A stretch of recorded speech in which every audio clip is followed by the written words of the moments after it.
손흥민이 결국 입을 열었습니다. 그런데 사과한 사람은 정작 가장 죄가 없는 사람이었습니다. 6월 30일 새벽, 손흥민이 자신의 SNS에 장문의 글을 올렸습니다. 어디서부터 시작해야 할지 모르겠다. 모른 척할 수도 없고 현실을 피하고 싶지도 않다는 말로 시작한 글이었습니다. 그는 가장 먼저 대한민국 국민과 축구를 사랑해주시는 팬분들께 진심으로 죄송하다는 말씀을 드리고 싶다고 했습니다.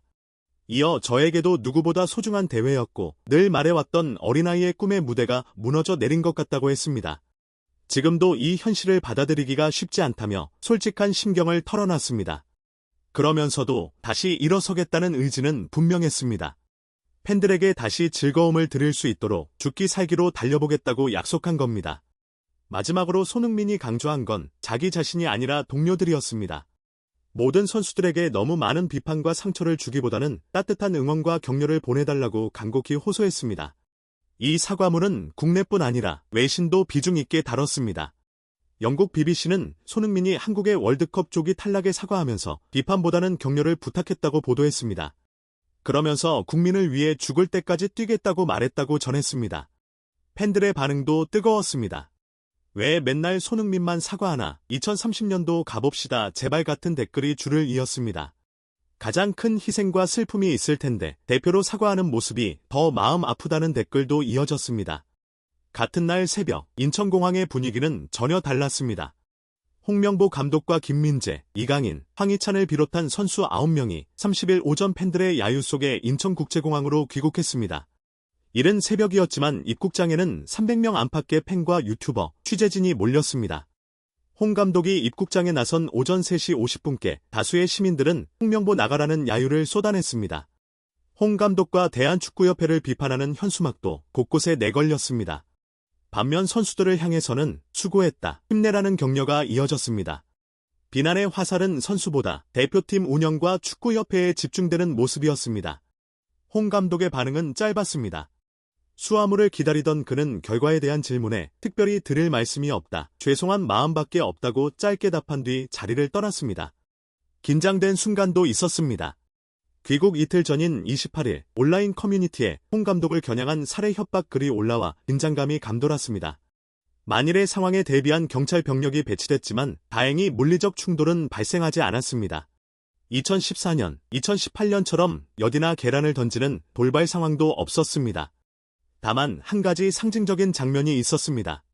선수단이 떠난 뒤 4시 35분께 정몽규 대한축구협회장이 입국장으로 나오자 한 40대 남성이 정 회장 쪽으로 10cm 크기의 객검을 던지는 일이 있었습니다. 이제 팬들의 관심은 손흥민의 거취로 향합니다. 이번 대회는 손흥민에게 더 아팠습니다. 그는 앞선 3번의 월드컵에서 3골 1도움을 기록해 안정환, 박지성과 함께 월드컵 최다 득점 공동 1위였습니다. 이번 대회에서 1골만 넣었어도 단독 신기록을 세울 수 있었습니다. 하지만 결국 자신의 4번째 월드컵에서 처음으로 단 1개의 공격 포인트도 올리지 못한 채 대회를 마쳤습니다. 특히 운명을 가른 남아공전에서는 월드컵 사상 처음으로 선발 명단에서 빠졌고 후반 시작과 함께 급하게 투입됐습니다. 그렇다면 2030년은 어떨까요? 2030년 대회 때 손흥민은 만 37세가 됩니다. 손흥민 본인은 일찌감치 여지를 남겨뒀습니다.